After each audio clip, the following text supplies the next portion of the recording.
that's an important thing to note here. If with as much as you're working and as much as you're training, there's time for competition, but it's not something you can be doing every single weekend.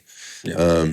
That's just the way it is, and I think that's a tough thing for some people to understand, but I don't know why. Dude, there's nothing I would love more than to compete like all the time. That's the other part of it.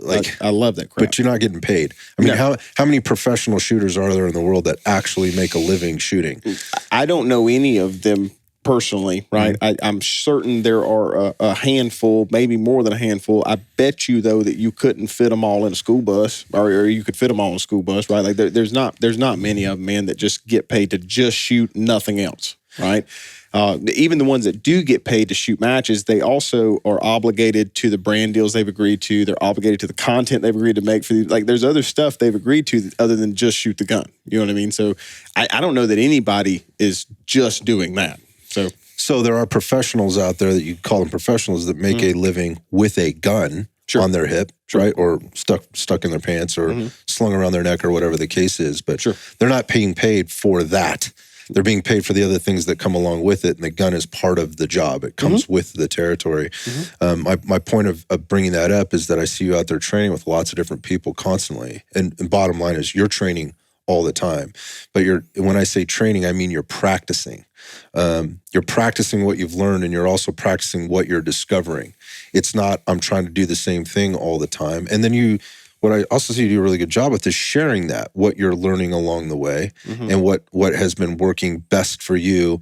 And you're sharing that in a way that doesn't, you're not directing as this is the way to do it. This is the way that I'm doing it, or that I've learned to do it. And maybe this makes sense for you. Maybe it doesn't. But here's what I want you to think about if you're going to try it. And if you're not going to try it, that's cool. But maybe when you're doing your own thing, maybe think about it a little differently. That kind of thought process, I've actually found is pretty rare. And that's kind of what led me into the podcasting realm, was like, because my brain thinks, I think a lot, very, very similar to yours. And in the sense that, like, I love being a student.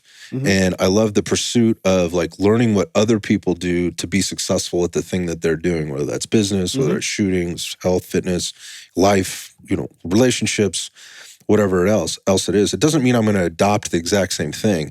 It means I want to learn a little bit more about what you're doing. So maybe I can apply that. Maybe I can't. I don't know. But I know damn sure I'm open to listening and learning about it. One of the things I used to chat behind in a little bit, right, was I go to, so there's two sides of this. I used to go to classes, and the coach would be like, now listen, y'all, this ain't the way, it's just a way. And I was always sitting there thinking, all right, man, well, then tell me all what the are the other other ways, right? Yeah. Like, because maybe this way ain't my way. You know what I mean? Like, the implication is you have found all of these different ways and discern that this is your way. Therefore, I should probably do the same thing. So what are the other ways, right? But then the flip side of that coin is, out of all of the places you could have been this weekend, you have paid money to be here. Therefore, I'm under the assumption, at least, that you would like to know how I do my way. You know what I mean? And so I try to cover all that as best I can, as efficiently as I can, given the time that we got to do all this stuff, because there's so much stuff to cover, dude, that you kind of have to pick through, like, what's, priorities of work, man. Like, what's most important? If you only took one thing away from this, what would be the most important? Then next, and try to fill those gaps in. But it's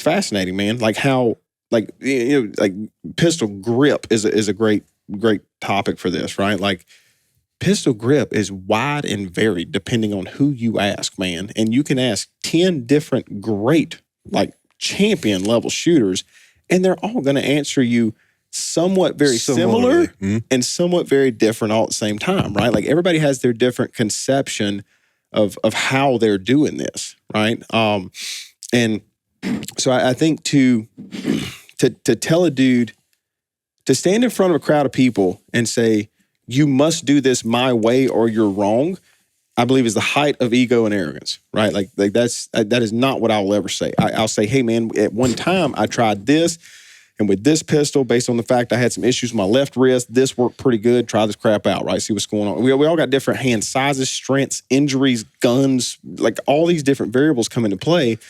And if all you ever tell somebody is, oh, your recoil sucks, grip harder, well, what's my wife supposed to do, man? Like she just can't shoot a gun, I guess. That's you know what I mean? That's and, really or are there other ways to do this?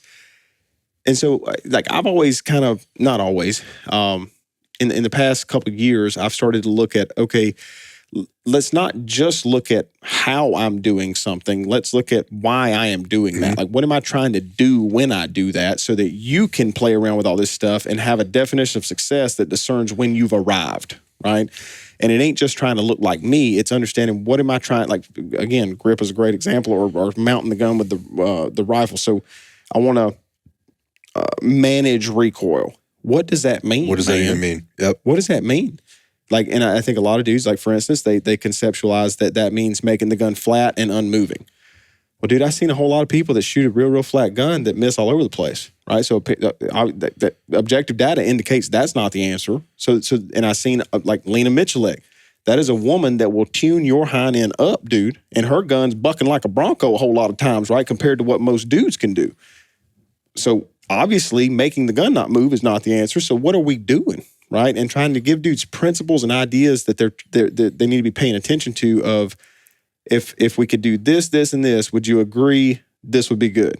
Yes. Okay, cool. Then how do we get pay there? attention to that, right? And see what you can do to accomplish that. And so I think that this is the way you should do it. Like that law, you attributed it to the law enforcement industry and things like that. Like, this is the way we do it. Don't ask no questions. Like, I think, and I'm glad that it's happening. I think that's becoming a little antiquated. I think right? it is like too. People are moving away from that, and they're starting to look at, like, dude, I don't know, dude. There's a whole lot of different ways to do this, and I'm interested in quite a few of them, because what we are doing is keeping us here, and everybody else is leaving us, man. You know, and sometimes that's what it takes.